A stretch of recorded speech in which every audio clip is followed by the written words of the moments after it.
Assalamualaikum warahmatullahi wabarakatuh.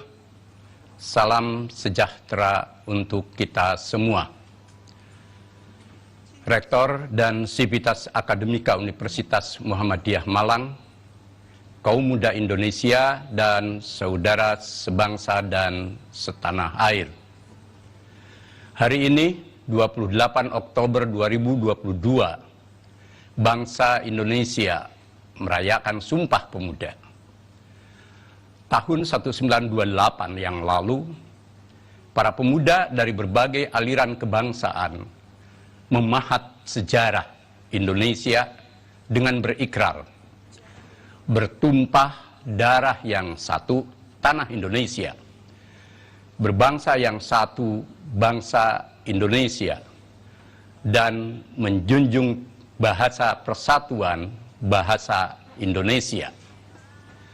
Itulah tonggak sejarah lahirnya Sumpah Pemuda yang terangkai dalam gerakan kebangkitan nasional menuju Indonesia merdeka.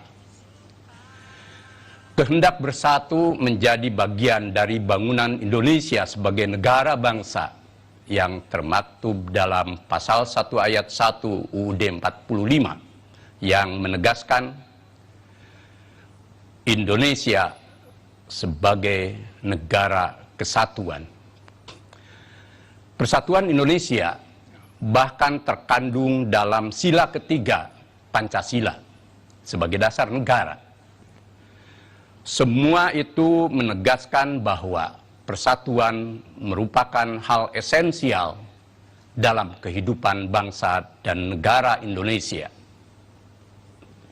Sejarawan Anthony Reid menyatakan Indonesia menjadi titik temu persatuan nasional seluruh rakyat Indonesia dari berbagai golongan sebagai era baru yang di era Nusantara berpencar dan menjadi entitas sendiri-sendiri yang tidak mengarah ke persatuan.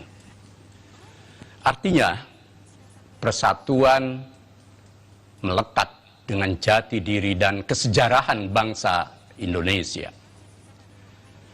Fakta sejarah memang menunjukkan bangsa Indonesia dalam kemajemukan agama, suku, ras, dan golongan berhasil menyatukan hidupnya di dalam Bhinneka Tunggal Ika yang dipahat menjadi semboyan lambang negara Indonesia, Garuda Pancasila. Berbeda-beda tetapi satu, serta satu dalam keberbedaan. Dengan jiwa Bhinneka Tunggal Ika itulah bangsa Indonesia memiliki daya hidup untuk bersatu dalam keragaman, meski prosesnya dijalani dengan syarat suka dan duka. Kini setelah 94 tahun berlalu dari Sumpah Pemuda, apakah jiwa bersatu itu tetap kokoh menjadi tonggak utama bangunan keindonesiaan yang mampu mengeliminasi segala virus perpecahan di tubuh bangsa Indonesia? Para pemuda, elit bangsa, dan seluruh warga bangsa penting merenungkan kembali pesan luhur Sumpah Pemuda yang bersejarah itu.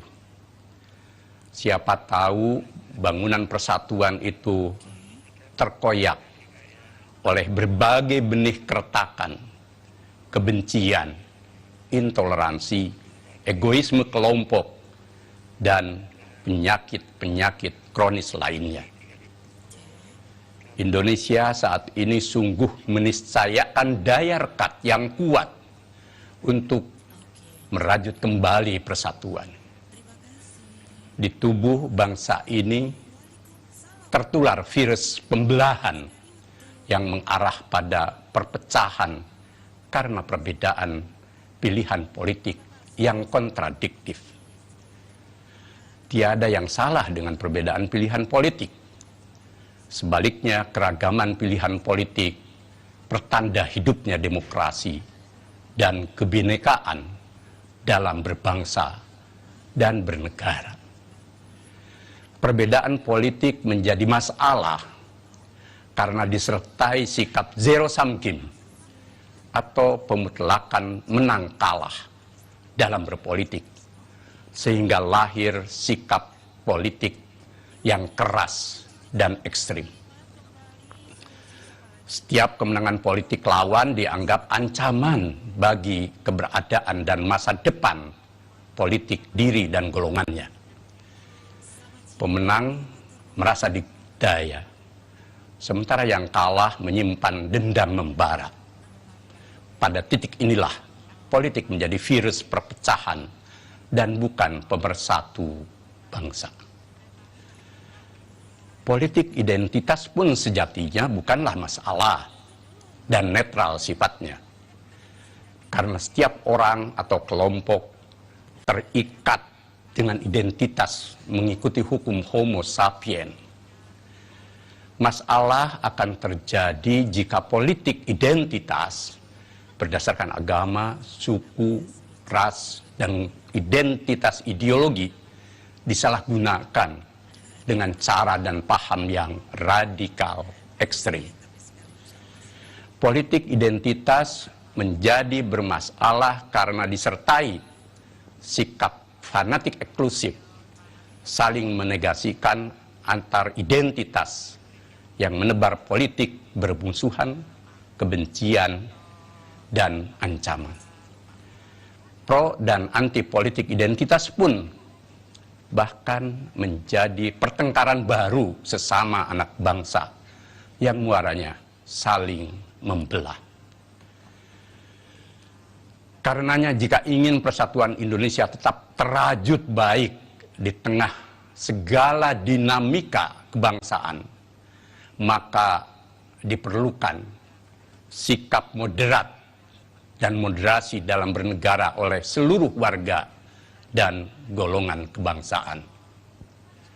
Politik harus menjadi pilar persatuan dan bukan faktor pemecah belah. Politik penting diletakkan di atas jiwa kerakyatan yang dipimpin oleh hikmah, kebijaksanaan dalam permusyawaratan perwakilan, sebagaimana nilai dasar sila keempat Pancasila. Negara Indonesia dibangun di atas fondasi persatuan untuk semua.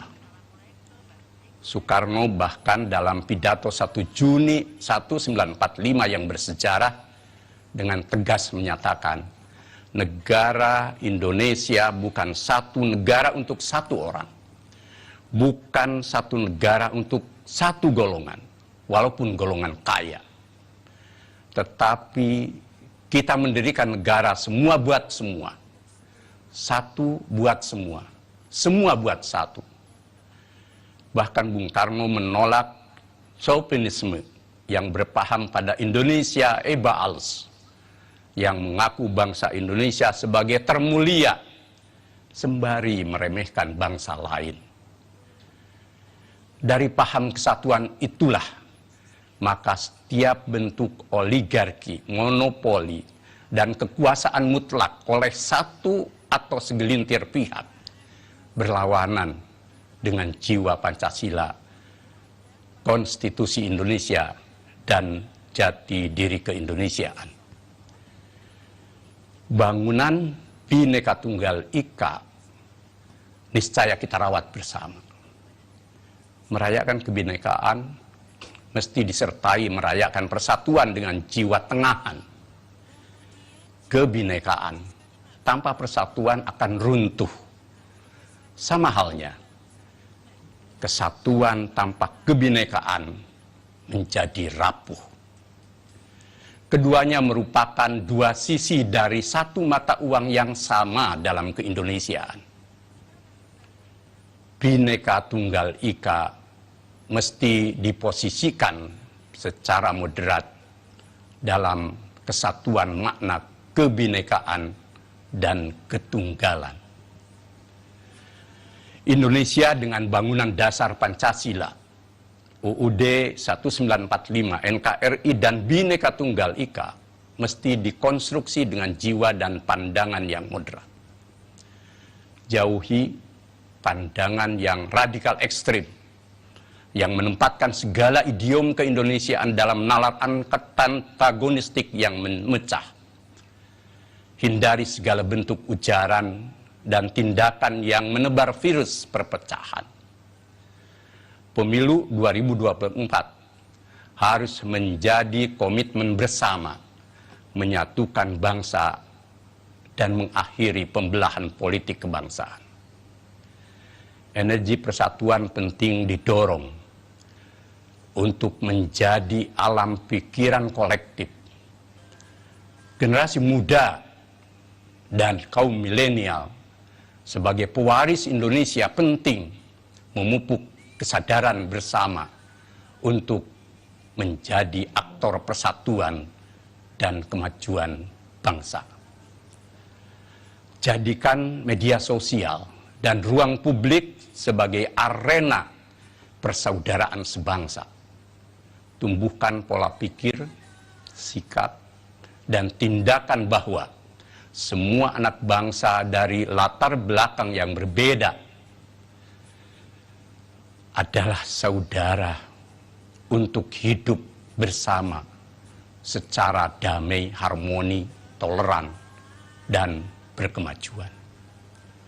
Persatuan mesti dibangun dengan jiwa tulus, non-otentik. Bukan berselimutkan kepentingan-kepentingan sesaat yang semu, agar tidak terjebak pada ilustrasi Tuhan dalam Al-Quran. Tahsabuhum jami'a wa qulubuhum syatta, dzalika bi'annahum qaumul la yaqilun. Artinya, kamu kira mereka itu bersatu, sedang hati mereka berpecah belah. Yang demikian itu karena sesungguhnya mereka adalah kaum yang tiada berakal. Semua elit dan warga bangsa hadir dengan teladan dan kenegarawanan untuk mewujudkan cita-cita Indonesia yang bersatu, berdaulat, adil, dan makmur milik bersama. Dengan modal persatuan yang kokoh dan autentik, maka Indonesia akan bertumbuh menjadi negara maju dan bangsa berkemajuan. Kemajuan Indonesia adalah tonggak utama untuk hidup setara dan bermartabat sama dengan bangsa-bangsa lain di panggung dunia. Kemajuan hanya dapat diraih dan diwujudkan manakala seluruh institusi negara dan warga negara bersatu. Tiada bangsa yang maju jika rakyat dan elitnya berpecah belah, saling membenci, dan bertengkar atas nama apapun. Apalagi bila terjerumus pada konflik keras, tak berkesudahan.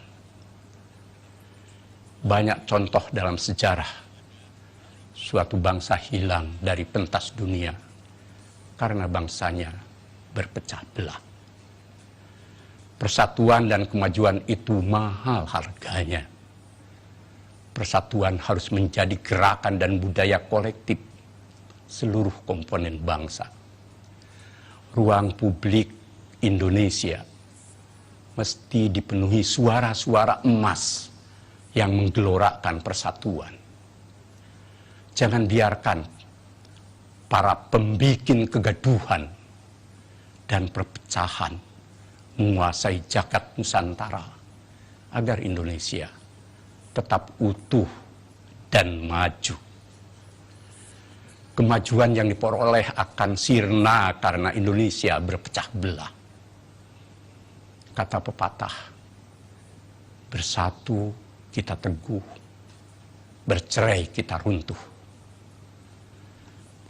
Kita optimis, masih besar potensi Indonesia untuk bersatu ketimbang virus perpecahan. Karena di tubuh bangsa ini masih hidup akal sehat, moral, dan kesadaran kolektif untuk bersatu. Tumbuhkan keteladanan dan kenegarawanan pada setiap elit dan warga bangsa untuk menempatkan kepentingan Indonesia di atas legasi diri, kroni, dinasti, golongan, dan kehendak sendiri. Jadikan Pancasila dan kebudayaan luhur bangsa serta agama sebagai basis nilai utama dalam merajut persatuan menuju Indonesia berkemajuan. Semoga Allah Subhanahu wa Ta'ala merahmati bangsa Indonesia. Wassalamualaikum warahmatullahi wabarakatuh.